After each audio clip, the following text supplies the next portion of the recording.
Mama, sigaw ni Leo nakadapa ang batang lalaki, sa isang mahabang lamesa na gawa sa kahoy. Hawak ng dalawang lalaki ang magkabilang braso ni Leo, wala na itong pang-itaas na damit. Pakiusap bitawan niyo ang anak ko, maawa kayo sa kanya, bata lang siya. Pagsusumamo ni Annika, hawak siya ngayon ng dalawang lalaki, sa magkabilang braso niya. Si Edward naman ay binububog muli ng 4 na lalaki. Ngayon Annika, ipapakita ko sa iyo kung papaano ako tinarantado ng mga kaibigan ng asawa mo, sa loob ng kulungan. Lalo na yung Styles, ginawa niya akong babow, pinahirapan niya ako sa loob ng kulungan. Gusto ko makita mo at masaksihan mo, kung papaano nila ginawa sakin ang bagay na iyon. At sa anak mo mismo, ipaparanas ko ang paghihirap na iyon.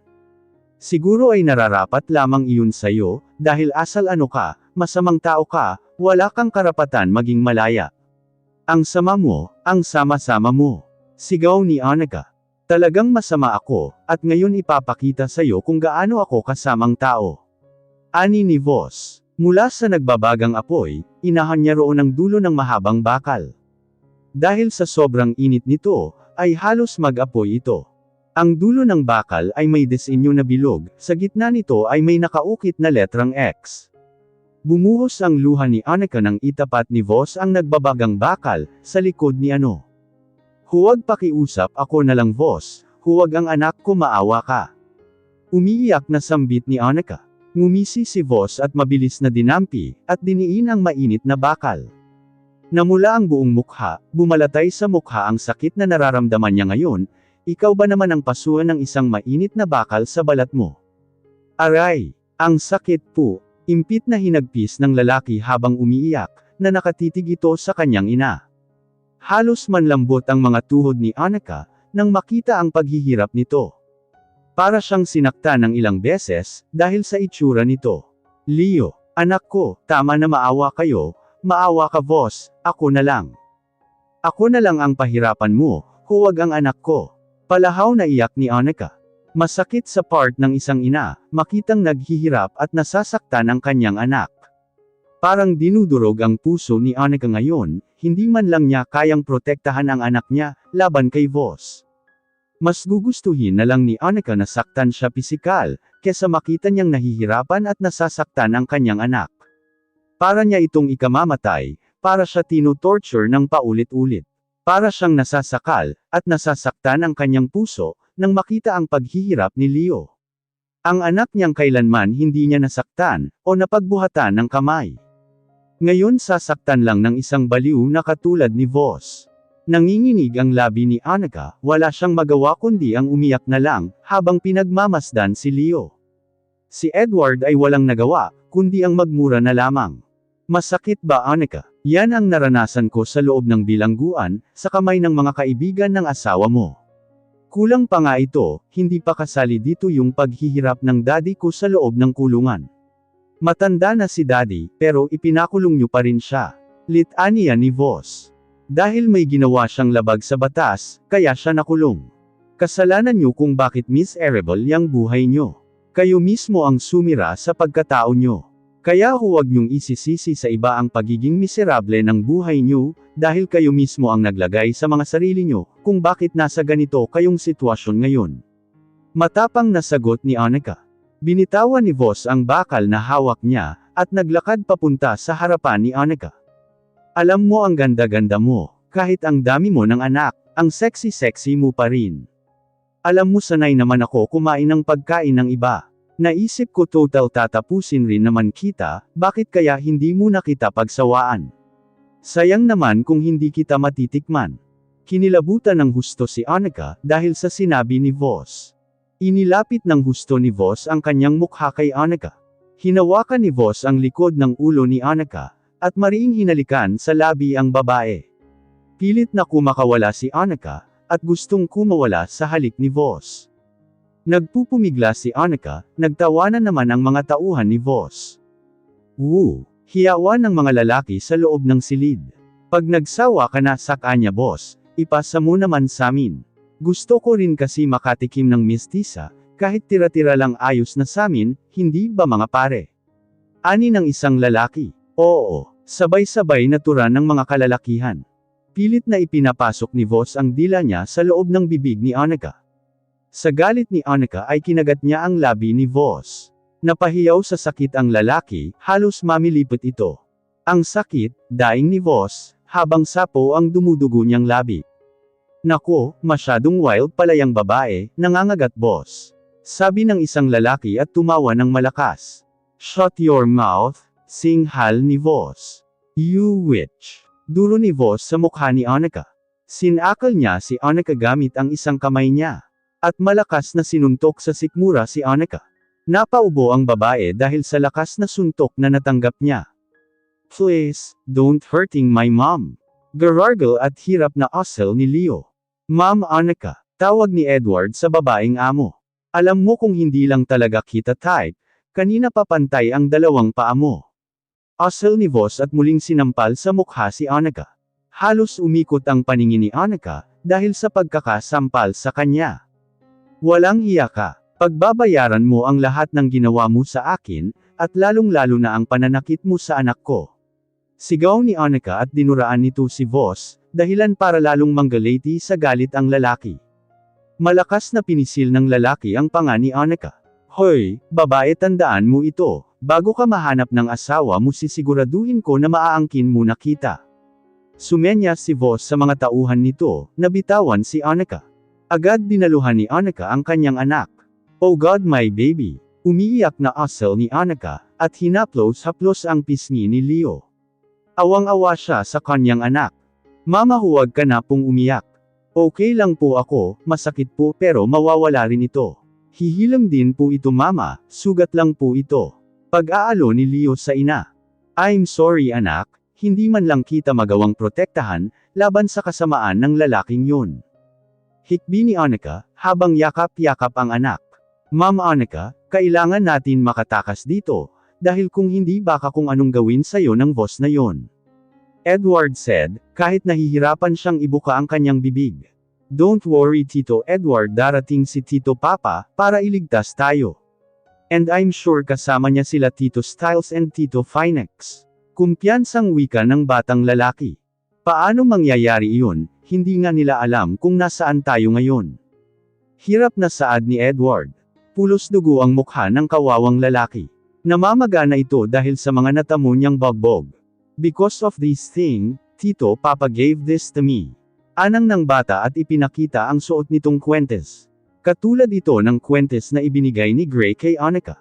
Ano naman yan? Tanong ni Edward. Tito Edward, isn't obvious. Necklace po ito. Bagot na paliwanag ng bata, at binuksan ang pendant nito. This is a tracking device, gamit ito malalaman nila kung nasaan lugar tayo. Dagdag pa ni Leo. Lumipas ang ilang oras ay nakatulog si Annika at Leo dahil sa pagod. Si Edward naman ay nanatiling gising, dahil binabantayan niya si Annika at Leo. Mahinang bamulong si Leo. Nakahiga sa semento si Leo, habang ang ulo nito ay nakaunan sa mga hita ni Annika.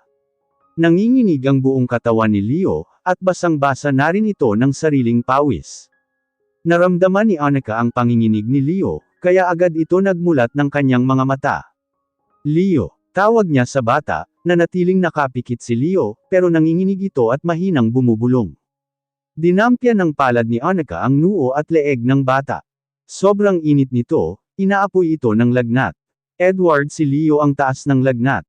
Nag-aalalang sabi ni Annika, at muling bumuhos ang butil ng kanyang luha. Leo anak, Diyos ko, huwag mo pong pababayaan ang anak ko. Bumukas ang pinto ng silid, bumungad doon ang mukha ni Lyra. May bitbit itong dalawang paper bag. What happened? Tanong ng babae, at mabilis naglakad papunta sa pwesto nila Annika. Ang taas ng lagnat ni Leo, tulungan mo ang anak ko pakiusap. Hinawakan ni Lyra ang kamay ng bata. Mataas nga ang lagnat niya, habaran mo siya ng damit. Wika ni Lyra. Sinunod naman ni Annika ang utos ng babae, tinanggalan niya ng damit si Leo. Teka lang, aalis lang ako sandali, bibili ako ng gamot para sa lagnat. Patalikod na sana ang babae, nang mapatingin ito sa likod ni Leo. Nanlaki ang kanyang mata nang makita nito ang sugat ni Leo. What happened to him? Bakit siya may sugat? Bulalas ni Lyra. Kagagawa nito ni Voss, pinahirapan niya ang anak ko. Pati ba naman bata hindi na pinalagpas pinatulan pa. Baliw talaga ang lalaking iyon, kung alam ko lang na ganito ang plano niya, hindi sana ako pumayag sa gusto niya. Aalis muna ako, bibili ako ng gamot sa lagnat, at pati na rin sa sugat niya. Baka na-infection ang sugat niya, kaya siya nilalagnat. Nagdala ako ng pagkain, kumain muna kayo. Wika ni Lyra at pagkatapos ay umalis na. Nasaan na ba kasi yun napunta? Inis na asal ni Gray, kulang na lang ay baliktaran nito ang mga upuan sa kotse niya. Ano ba kasi ang hinahanap natin dito abo? Kanina pa tayo dito sa sasakyan mo. Napapagod na ako, pinagpapawisan na ang gorgeous body ko. Anang ni Cole, naririto kasi sila sa loob ng sasakyan, si Cole ay nasa driver's seat, at si Gray ay nasa passenger seat. Tinutulungan niya si Gray maghanap ng isang bagay, na hindi niya alam kung ano nga ba ang hinahanap nila. Hindi kasi sinabi sa kanya ni Gray, kung anong bagay ba ang hinahanap nila dito. Basta na lang siya sumunod, at siya naman si Shunga, ay hanap ng hanap, kahit hindi niya alam kung ano ba talaga ang hinahanap nila. Basta hanapin mo lang dyan. Turan ni Gray, ginagawa mo ba akong Shunga? Hindi ko naman alam kung ano ba ang hinahanap mo. Wala ka naman sinabi sakin, kung ano ba talaga ang hinahanap natin dito. Para akong iwan ditong naghuhukay ng ginto, na tayo naman pala mahahanap ko, bigwason kaya kita riyan. Reklamo ni Cole at masamang tinitigan si Gray. Bakit nagtanong ka ba? Tanong ni Gray kay Cole. Hindi. Sagot naman ni Cole. Oh, tingnan mo hindi ka nagtanong, dapat nagtatanong ka kasi. Sino ang may kasalanan ngayon? Ani ni Gray. Ako, kasi hindi ako nagtatanong. Saad ni Cole, at bahagyang napaisip. Yan tama yan, kasalanan mo kasi, hindi ka marunong magtanong. Sabi pa ni Gray. Aba pasaway ka, pilosopo ka, ako pa ngayon may kasalanan. Kung sakalin kaya kita, para malagutan ka ng hininga. Iritang sabi ni Cole nang mapagtanto niya ang kanyang sinabi kanina. Huwag naman mababawasan ang mga gwapo dito sa Pilipinas. Biro pa ni Gray. Gwapo, baka kaano, supalpal sa kanya ni Cole. Hoy, 2 bugok maaari ba, pakibilasan nyo dyan. Kung ano man yang hinahanap nyo, hanapin nyo na nauubos ang oras natin. Iritang sabi ni Styles sa dalawa, habang nakasilip sa bintana ng kotse. Kung tumulong ka kaya para mas mabilis, hindi yung mando ka lang ng mando dyan. Inis na sambit ni Cole. Tumulong nga sa paghahanap si Styles, nasa backseat siya naghahanap. Pati sa ilalim ng upuan ay naghanap na siya. Ano ba ang hinahanap natin? Galit na tanong ni Styles sa dalawa, at sabay suntok sa upuan ng sasakyan. Kanina pa ako naghahanap dito, para akong iwan paikot-ikot dito. Dagdag pa ni Styles. Ngumisi si Cole at ganoon din si Gray, nagkatitigan ang dalawa.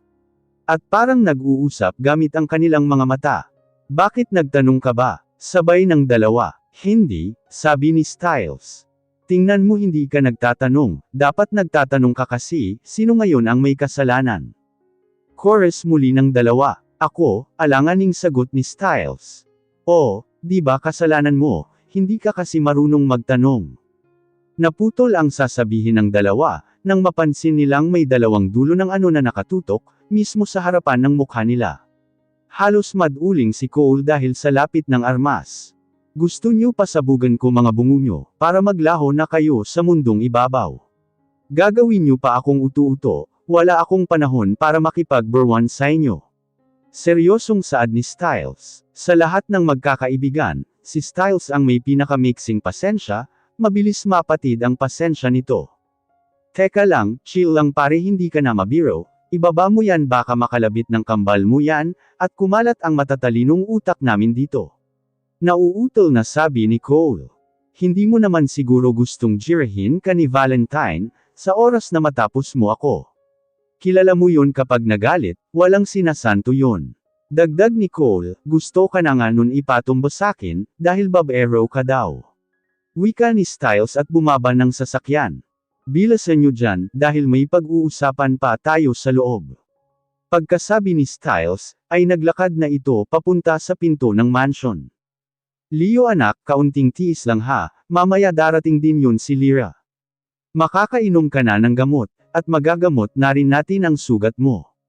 Ani ni Annika habang hinahaplos ang noo ni Leo. Ilang sandali lang ay dumating na si Lyra, dala ang mga pinamili nitong gamot, binilihan niya rin si Leo ng isang t-shirt, para makapagpalit ito ng damit. Here, ipainom mo sa kanya, ito naman ay para sa sugat niya.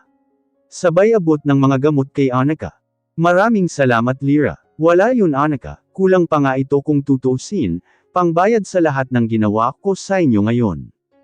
Inilagay ko sa panganib ang buhay mo, ang buhay ng anak mo. I'm sorry, dahil sakin nagkaganito ang anak mo. Umiiyak na saad ni Lyra, at hinawakan ang kamay ni Annika. Gagawin ko ang lahat para makatakas kayo rito, maghahanap ako ng tamang tiyempo, para makaalis kayo sa lugar na ito. Pero sa ngayon magtiis muna kayo, dahil nariyan pa si Voss. Kapag umalis siya, saka natin planuhin ng mabuti ang pagtakas nyo. Sambit ni Lyra. Umalis ang babae pagkatapos nila mag-usap ni Annika. Cole, Gray, pinapatawag na kayo ni Styles, nakita mo na ba ang hinahanap mo Gray? Ani ni Luke. Hindi pa nga maaari bang ikaw muna ang maghanap? Pupunta lang kami ni Cole kay Styles. Asal ni Gray at sabay bulsa ng isang bagay na hawak nito. Sumang-ayon naman si Luke, nang umalis na si Cole at Gray ay nag-umpisa na siyang maghanap sa kotse. Isang oras ang tinagal ng pag-uusap nila Styles, Cole, at Gray. Nasa malawak na sala sila ngayon, pinag-uusapan kung paano nila hahanapin si Annika. Ang triplets ay dinala muna ni Ella sa mansion nila. At para na rin maibsan ang kalungkutan na nararamdaman ni David, ang ama nila Ella at Annika. Nag-aalala kasi ang matanda para sa kalagayan ng anak at apo nito. Mas maiging naruroon ang mga bata, upang malibang ang matanda. At hindi mag-isip ng kung ano-ano. Muntika na kasi ito atakihin ng high blood kanina, nang malamang nawawala si Annika at Leo. Buti na lang at napakalma ito ni Ella kanina. Hating gabi nang umalis si Voss, si Lyra lang ang naiwan sa lumang mansion. Kung saan dinala ang mag-ina at si Edward. Annika, wake up, itatakas ko kayo ngayon. Gising ni Lyra kay Annika. Agad naman bumangon ang babae, at ginising ang anak nitong lalaki. Bakit po mama? Tanong ni Leo, habang kinukusot nito ang kanyang mata. Tatakas tayo anak. Ginhising ni Annika si Edward, malalim ang tulog ng lalaki, dala na rin siguro ng pagod at sakit ng katawan nito. Dahil sa mga natamong sugat at mga pasa nito dahil sa bagbog. Bakit po Ma'am Annika? Hirap na tanong ng pobreng lalaki. Tatakas tayo Edward, kaya mo pa ba kumilos at maglakad? Tanong ni Annika sa driver nito. Oo Ma'am Annika, kung ganoon halika na. Inalalayan ni Annika, makatayo si Edward. Medyo mahihirapan sila nito makalabas ng mansion, dahil kahit wala si Voss ay marami ang bantay sa labas ng mansion. Pero kahit papaano, ay nagawa naman ito ng paraan ni Lyra. Doon sila dadaan sa likod ng lumang mansion, mayroon doon na isang maliit na gate, na pwede nilang madaanan. Ang mga tauhang bantay sa labas ng kwarto, ay inutusan ni Lyra. Si Lyra at Annika ang umaalalay kay Edward, dahil halos hindi na ito makalakad. Pati kasi mga binti ng lalaki, ay pinalo ng baseball bat. Hawak naman ni Annika ang kaliwang kamay ni Leo, habang palabas sila ng silid. Malimit na hakbang ang kanilang ginagawa, upang hindi makalikha ng anumang ingay. Matagumpay naman silang nakababa ng hagdan, at naglakad sa malawak na sala. Buti na lang ay patay ang ilang ilaw sa loob, kaya hindi sila makikita mula sa labas. Sa kusina sila dumaan, patungo sa likuran ng mansion. Nang makarating sila sa tapat ng maliit at may kalawang na gate, ay dahan-dahan nila ito binuksan. Nang makalabas sila, ay dali-dali silang humakbang papalayo ng gate, madilim ang bahagi ng likuran ng mansion na ito. Kahit hirap na hirap si Edward sa paglalakad, ay sinikap niyang makapaglakad ng maayos. Medyo nakalayo na sila sa gate, nang may biglang bumukas na napakaliwanag na ilaw. Mula sa mga sasakyan, nasa harapan nila ito nakapwesto. At sa unahan nito ay naroon si Voss, at ibang tauhan nito nakatayo, napapikit sila ng kanilang mga mata, dahil sa silaw mula sa ilaw.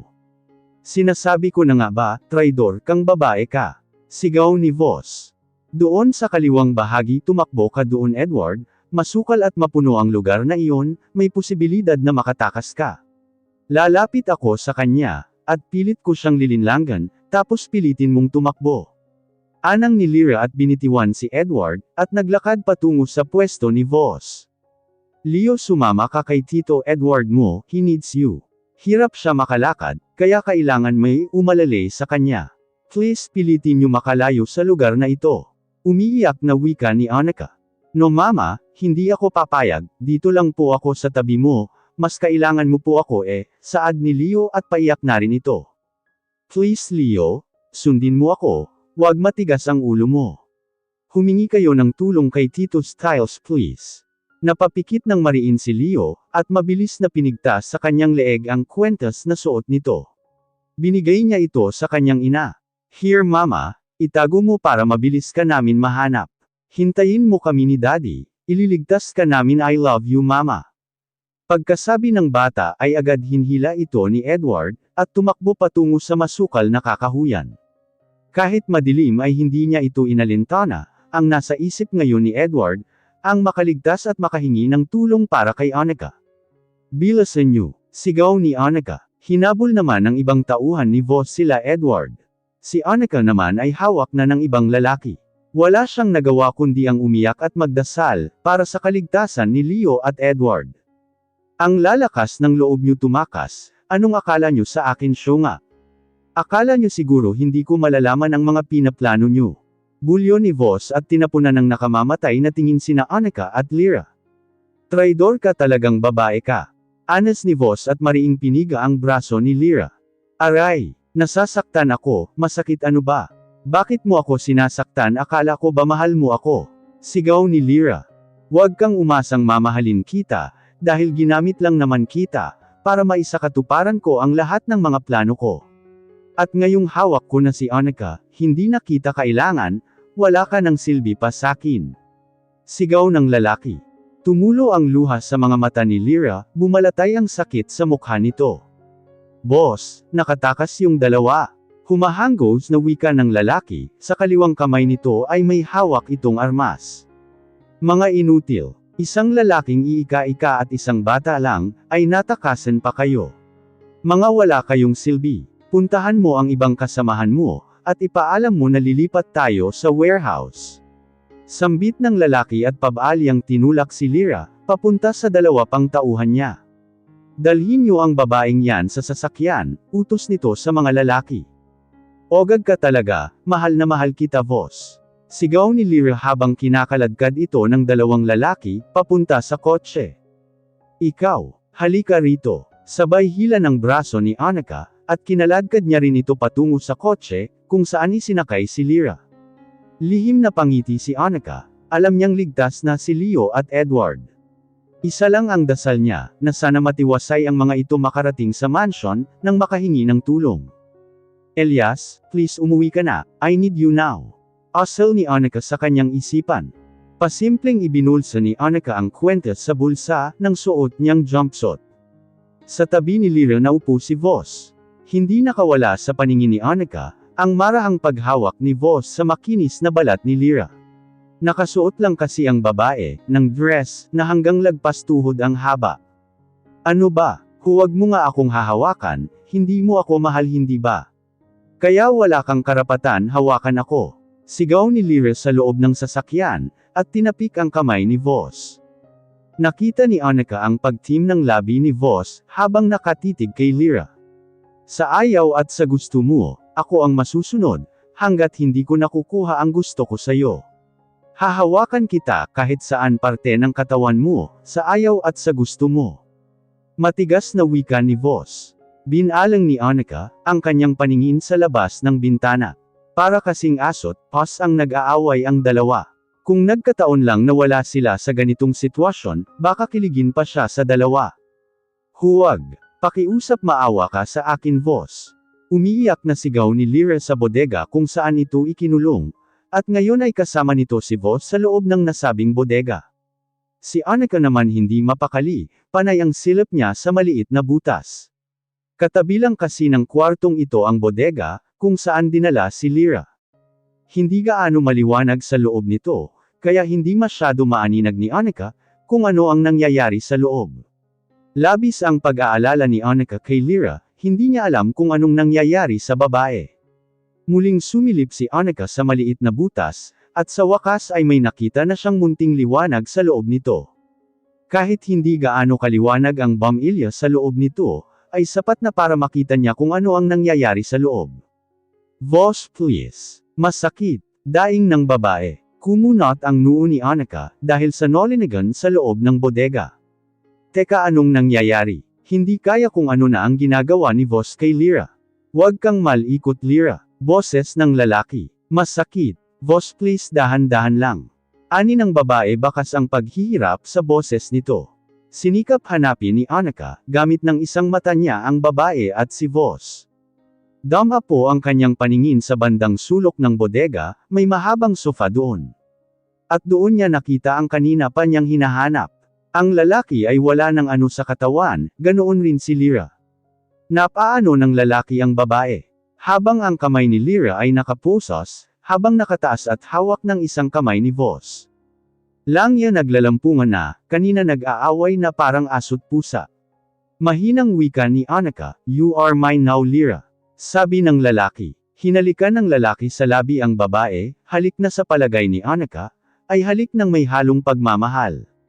Agad umalis si Annika sa maliit na butas at tinakton niya ito, ng kakapirangot na papel na kanyang napulot sa sahig.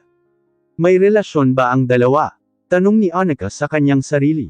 Pero base sa kanyang narinig kanina, mula kay Lyra halatang may relasyon ang dalawa. Magandang lalaki si Boss. Matipuno ang pangangatawan nito, hindi malabong magkagusto si Lyra dito, kahit sino naman sigurong babae. Kanina habang pinagmamasdan niya si Lyra, habang tumutulo ang luha nito, kita niya sa mga mata ng babae na mahal nito ang lalaki. Tinakpan ni Annika gamit ng kanyang kamay ang tainga nito. Dahil lumalakas ang mga ingay mula sa kabilang kwarto. Nakaupo sa isang silyang kahoy si Annika, nang bumukas ang pinto ng silid. Pumasok si Boss doon, nakamaong pants lang ito, at walang suot na pang-itaas. Pawisan pa ang buong katawan nito. Agad na payuko si Annika, at tinuon ang kanyang paningin sa sahig. Naupo si Boss sa isang silya. Nakaharap ito kay Annika, habang matamang nakatitig sa babae. "Annika, hindi ako ganoon kasamang tao, yung nagawa ko sa iyo noon ay nabigla lamang ako. Nadala lang ako ng galit, at inis ko. Mahirap makipagkompetensya sa lahat ng kapatid ko. Para akong isang sasakyan, na nakikipagkarera sa mga kapatid ko. Gusto ko makarating sa finish line, para mapatunayan ko ang sarili ko sa kanya. Kailangan ko maging magaling at successful sa paningin ni Papa. Para ipagmalaki rin niya ako, katulad ng mga kapatid ko, at hindi niya na ako kailangan pa ikakahiya bilang isang anak niya, sa mga kasusyo niya sa negosyo.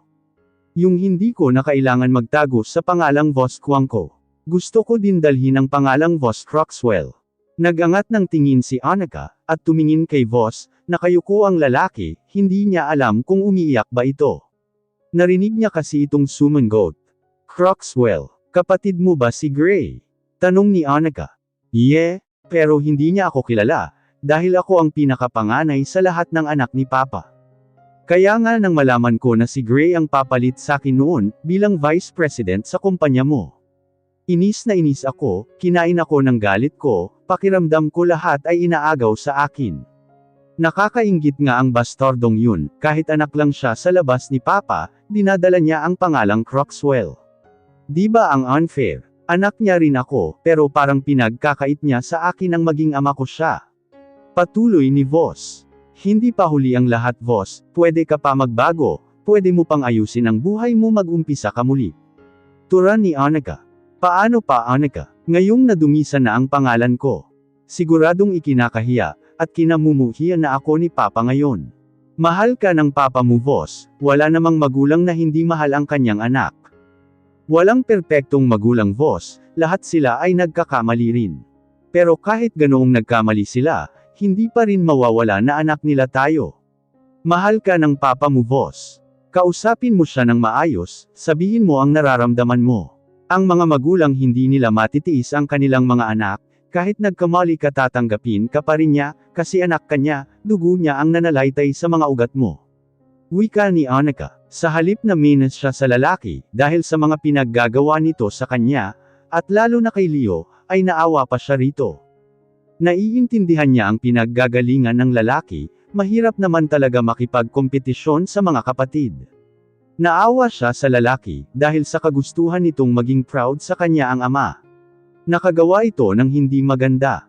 Huli na Annika, hawak kita ngayon, at siguradong pinaghahanap na ako ng mga kapulisan, lalo na ng mga kaibigan ng asawa mo. Wala na akong pag-asang magbago, masama akong tao Annika. Matigas na turan ni Voss. No, kaya mo magbago ka para kay Lyra. I know. Nararamdaman ko mahal mo siya. Tumingin ka sa harapan ng salamin. Turo ni Annika sa basag na salamin, nakasandig sa dingding ng bodega. Lumambot ang ekspresyon ng mukha ni Voss, bamaling ito sa salamin at pinagmasdan ang kanyang sarili. Nakikita mo ba ang sarili mo, isang lalaking matapang? Pero may puso at kayang magmahal, at magpatawad. Alisin mo ang galit at puot sa puso mo, matuto kang magpatawad. Kapag nagawa mo iyon, tiyak na magiging masaya at malaya ka na. Nakangiting litanya ni Annika. Bakit ang bait mo, sa kabila ng lahat ng kasamaan na nagawa ko sa'yo? Kaya mo pa rin ako patawarin. Saad ni Voss. Kasi mas masarap mamuhay kung wala kang galit sa puso mo. Sagot ni Annika. Thank you Annika, ang swerte ni Elias, dahil may babaeng katulad mong nagmamahal sa kanya. Mabait, at madaling magpatawad. Maswerte ka rin naman kay Lyra, mahal na mahal ka niya. Thank you Annika, sana mapatawad mo ako sa lahat ng nagawa kong kasalanan sa iyo, at pati sa anak mo. Sambit ni Voss. Tumayo na ito at naglakad palabas ng pinto. Hindi na sinirado ni Voss ang pinto nang lumabas ito. Edward, nasaan ang asawa ko? Puno ng pag-aalala ang boses ngayon ni Elias, kararating niya lang din mula sa Spain. Si Leo ay ginagamot ngayon ng doktor, dahil sa sugat na natamo nito sa likod. Si Edward ay naman ay nakaupo sa sofa, at ginagamot din ang mga sugat nito. Medyo namamaga rin ang magkabilang binti nito. Alas 5 ng umaga, nang makarating si Edward at Leo sa mansion. Buti na lang at may taxi pa silang nasakyan, kahit alas 2 na ng madaling araw kanina. At mabait ang matandang driver na sinakyan nila, dahil hinatid sila mismo dito sa mansion.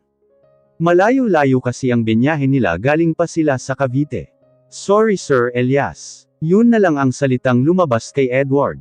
Halos sabunutin ni Elias ang kanyang sariling buhok.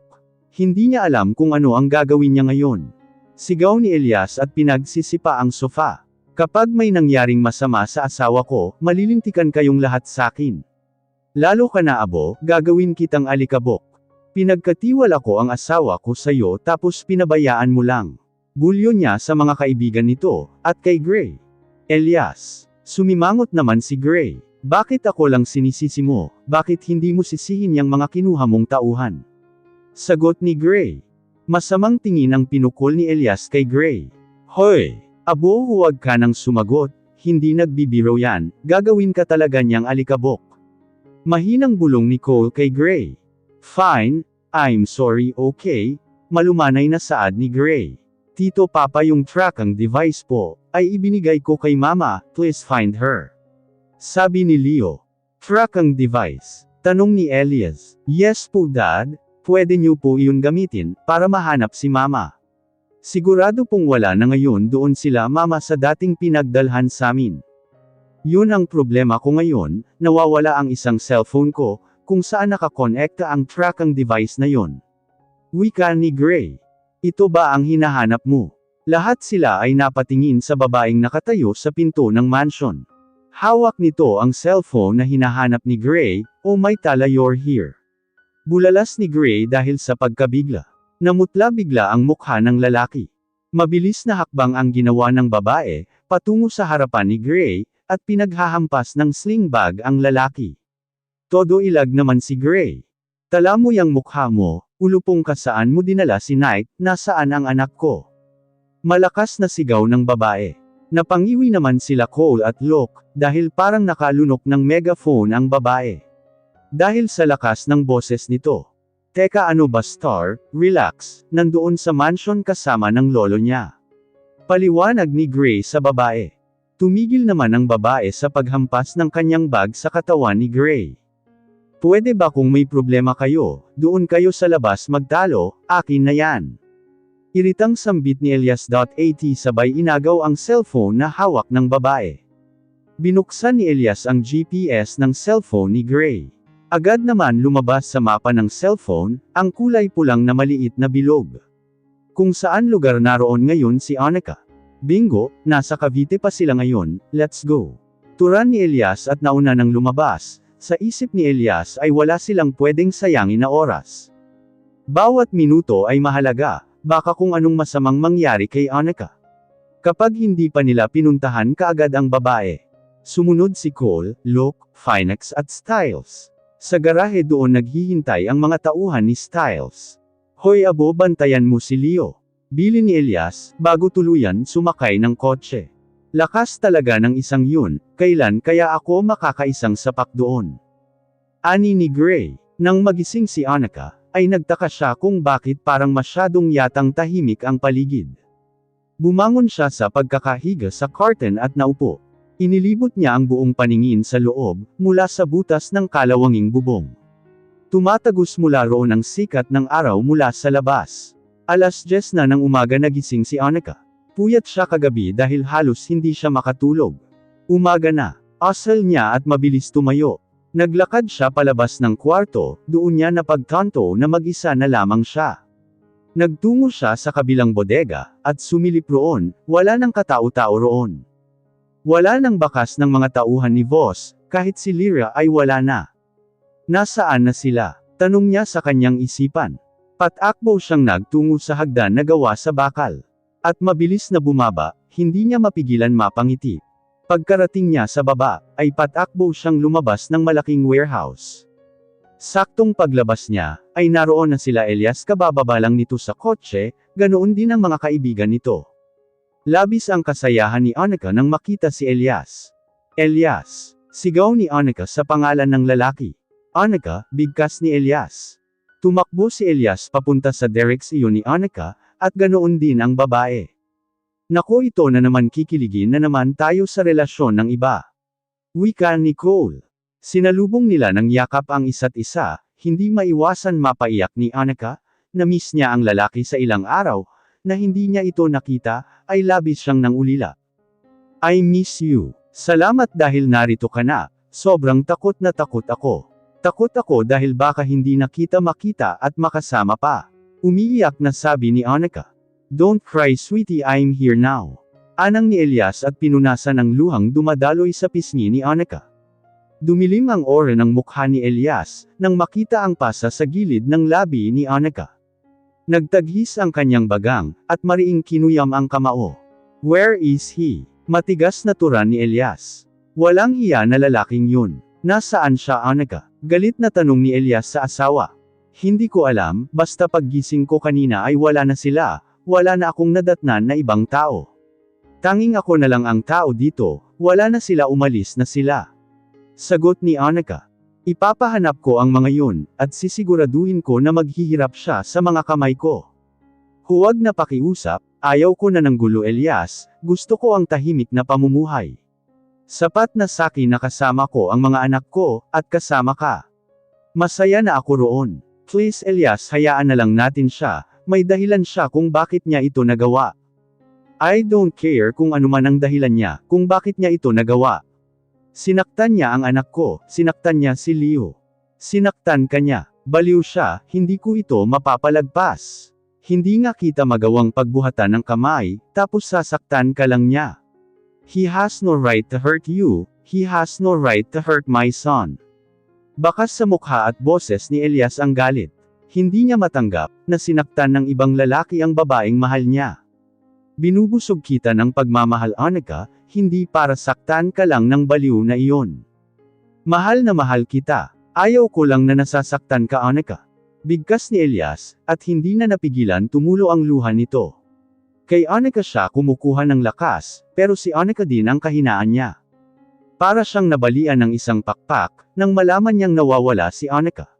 Kaya nagmadali siyang umuwi ng Pilipinas. Ayaw niya maulit pa ang dating nangyari noon, ang malayo sa kanya ang babae.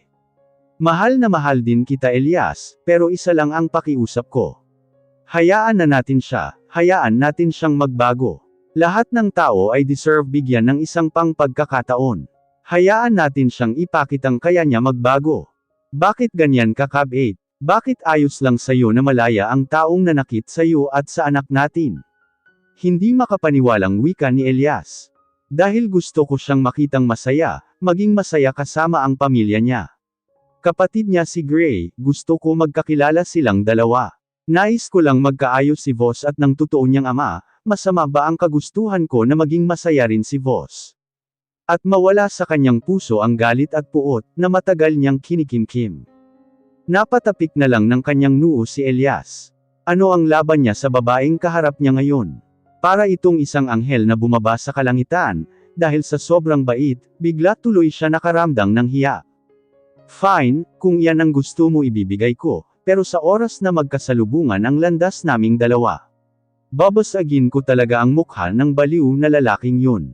Halika nga rito. Ani ni Elias at mahigpit na niyakap si Annika. Tama na yan, nilalanggam na kami rito, tumawag si Anna Sherry. Sumuko na daw si Voss. Kusa itong nagpunta sa presinto. Saad ni Styles at tumalikod na. Ano ba yan akala ko may labanang magaganap ngayong araw? Sayang ang outfit ko, pinaghandaan ko pa naman ito. Ani ni Cole habang nagkakamot ng ulo. Napangiti si Annika, ito na ang simula ng pagbabago ni Voss. Bakit ganyan ka makangiti? Tell me, may gusto ka na sa lalaking yun ano? Nakasimangot na saad ni Elias. Ano ka ba nakangiti lang may gusto na kaagad? Hindi ba pwedeng masaya lang ako, dahil inuumpisahan niya na magbago? Marami man akong makaharap na gwapo, ikaw pa rin ang lalaking gwapo sa paningin ko. Ikaw lang kasi ang mahal ko, walang pwedeng pumalit sa'yo dito sa puso ko. Kaya huwag ka na sumimangot dyan, ikaw lang ang tinitibok nitong puso ko. Nakangiting wika ni Annika. Ano ba yan ang cheesy? Pang-asar ni Luke. Halika na nga baka mangisay na ako nito sa kilig. Ani ni Elias, malapad ang pagkakangiti nito. Kilig ka ano, namumula ang pisngi at tainga mo, tukso ni Annika sa lalaki, habang sinusundot-sundot ng babae ang tagiliran ni Elias. Oh, come on sweetie stop nakikiliti ako. Saway ni Elias sa babae, at sabay kurot ng mahina sa pisngi ng babae. Yee, kinikilig siya aminin. Hindi tumititigil si Eka sa pangungulit sa asawa. Ngayon ay kinikiliti niya na ito sa tagiliran. Sweetie stop nakikiliti ako. Kiss mo muna ako, ani ni Annika at ngumuso. Tumaas ang kaliwang kilay ni Elias. Marunong na talaga maglambing si Annika sa kanya. Dati-rati siya ang nauunang maglambing sa babae. Hahalikan sana ni Elias si Annika sa labi pero malakas na tumikim si Cole. Ahem, maawa kayo samin, wala ang mga partner namin dito, baka mamatay kami niyan sa inggit. Ani ni Cole at hamalakhak. Magkahawak kamay ang dalawa, habang naglakad papunta sa kotse. Sana wala ng problema ang dumating pa sa buhay namin, at kung meron man handa naming dalawa ni Elias harapin ang mga pagsubok na iyon. Kahit gaano pa kabigat, wika ni Annika sa kanyang sarili.